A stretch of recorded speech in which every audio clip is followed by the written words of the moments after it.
ಆತ್ಮೀಯ ಬಂಧುಗಳೇ, ಶ್ರೀರಾಮಚರಿತ ಮಾನಸ ಉತ್ತರಕಾಂಡ, ಇದರಿಂದ ಇವತ್ತು ಚೌಪಾಯಿಗಳು ಮತ್ತು ದೋಹೆಗಳನ್ನು ತಿಳ್ಕೊಳ್ಳೋಣ. ರಾಮ ಭಗತಿ ಜಿನ್ಹಕೆ ಊರುನಾಹಿ, ಕಬಹುನ ತಾತ್ ಕಹಿಯ ತಿನ್ಹ ಪಾಹಿ, ಮುನಿ ಮೋಹಿ ಬಿಬಿಧಿ ಭಾತಿ ಸಮುझावा, ಮೈ ಸಪ್ರೇಮ ಮುನಿ ಪದ ಸಿರುನಾವಾ, ನಿಜ ಕರ ಕಮಲ ಪರಸಿ ಮಮ ಸೀಸಾ, ಹರ್ಷಿತ ಆಶಿಷ दीन्ह मुनीसा, राम भगति अबिरल उर तोरे, बसिही सदा प्रसाद अब मोरे, सदा राम प्रिय होहूँ तुम्ह सब गुण भवन अमान, काम रूप इच्छा मरन ज्ञान विराग निधान, जेहि आश्रम तुम्ह बसब पुनि सुमिरत श्री भगवंत, व्यापिही तह न अविद्या जो जन एक प्रजंत, काल कर्म गुण दोष सुभाऊं, कछु दुख तुम्हि न व्यापिही काऊं, राम रहस्य ललित विधि नाना, गुप्त प्रगट इतिहासा पुराना, बिनु श्रम तुम्ह जानब सब सोऊं, नित नव नेह राम पद होऊं, जो इच्छा करिहूँ मन माही, हरि प्रसाद कछु दुर्लभ नाही, सुनी मुनि आशीष सुनु मति धीरा, ब्रह्म गिरा भयी गगन गभीरा, एव मस्तु तव बच मुनि ज्ञानी, यह मम भगत कर्म मन बानी, सुनी नभगिरा हर्ष मोहि भयमु, प्रेम मगन सब संशय गयमु, करी बिनती मुनि आयसु पाई, पद सरोज पुनि पुनि ಪುನಿ ಪುನಿ ಸಿರುನಾಯಿ. ಇವು ಚೌಪಾಯಿಗಳು ಮತ್ತು ದೋಹೆಗಳು. ಈಗ ಇದರ ಅರ್ಥವನ್ನು ತಿಳ್ಕೊಳ್ಳೋದಕ್ಕೆ ಪ್ರಯತ್ನ ಮಾಡೋಣ. ತುಳಸಿದಾಸರು ಹೇಳ್ತಾರೆ, ಕಾಕಭೂಷುಂಡಿಗಳು ಆ ಮುನೀಶ್ವರರಿಂದ ಶ್ರೀರಾಮಚರಿತ ಮಾನಸವನ್ನು ಕೇಳಿ ತಿಳ್ಕೊಳ್ತಾರೆ. ಆ ಮುನೀಶ್ವರರು ಹೇಳ್ತಾರೆ, ನಾನು ಈ ರಾಮಚರಿತ ಮಾನಸವನ್ನು ಶಿವನಿಂದ ಕೇಳಿ ತಿಳ್ಕೊಂಡಿದ್ದೆ, ಅಂದರೆ ಅವನ ಕೃಪೆಯಿಂದ ನನಗೆ ರಾಮಚರಿತ ಮಾನಸ ನನಗೆ ಗೊತ್ತಾಯಿತು. ನಿನ್ನನ್ನು ಕೂಡ ನೀನು ನಿಜವಾದ ರಾಮಭಕ್ತ ಅಂತ ತಿಳ್ಕೊಂಡು ನಿನಗೆ ಈ ಎಲ್ಲ ಚರಿತ್ರೆಯನ್ನು ವಿಸ್ತಾರವಾಗಿ ಹೇಳಿದ್ದೀನಿ. ಮಗು, ಹೃದಯದಲ್ಲಿ ರಾಮಭಕ್ತಿ ಇಲ್ಲದೆ ಇರೋರು ಮುಂದೆ ಇದನ್ನು ಯಾವತ್ತೂ ಹೇಳಬಾರ್ದು. ಯಾರಿಗೆ ಭಗವಂತನಲ್ಲಿ ಭಕ್ತಿ ಇಲ್ವೋ ಅವರಿಗೆ ರಾಮಚರಿತವನ್ನು ಹೇಳಬಾರ್ದು. ಅವ್ರು ಕೇಳೋದಕ್ಕೂ ಸಾಧ್ಯ ಇಲ್ಲ ಅಂತ ಇಟ್ಕೊಳ್ಳಿ, ಹೇಳಲೇಬಾರ್ದು. ಮುನೀಶ್ವರರು ನನಗೆ ಅನೇಕ ರೀತಿಯಿಂದ ತಿಳುವಳಿಕೆಯನ್ನು ನೀಡ್ತಾರೆ. ಆಗ ನಾನು ಪ್ರೀತಿಯಿಂದ ಅವರ ಚರಣಗಳಿಗೆ ನಮಸ್ಕಾರ ಮಾಡ್ಕೊಳ್ತೀನಿ.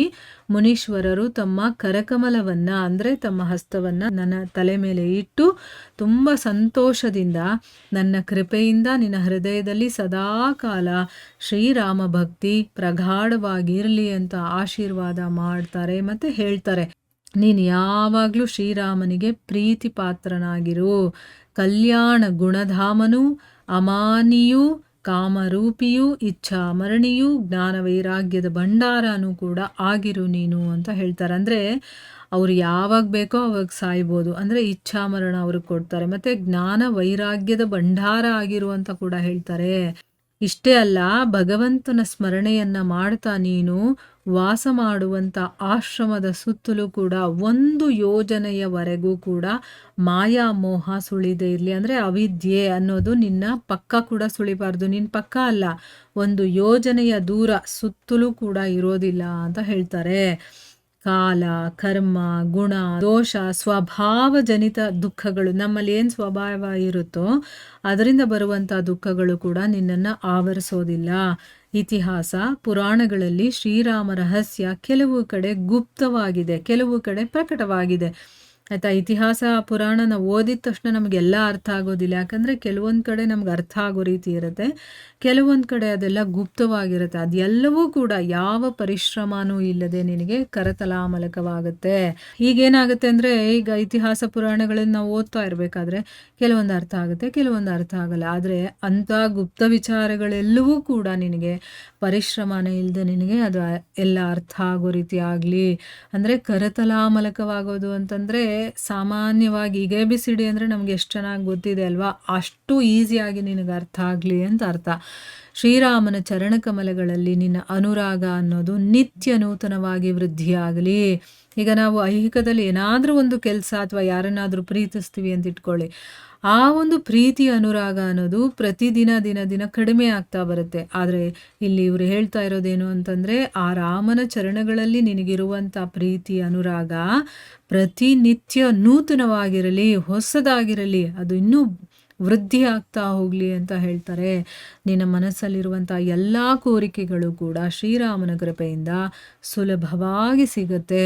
ಓ ವೈನತೆಯ ಗರುಡ ಕೇಳು, ಲೋಮಶ ಮಹರ್ಷಿಗಳ ಆಶೀರ್ವಾದವನ್ನು ಕೇಳಿ ಆಕಾಶದಿಂದ ಗಂಭೀರವಾದಂತಹ ಒಂದು ಬ್ರಹ್ಮವಾಣಿ ಮೊಳಗುತ್ತೆ.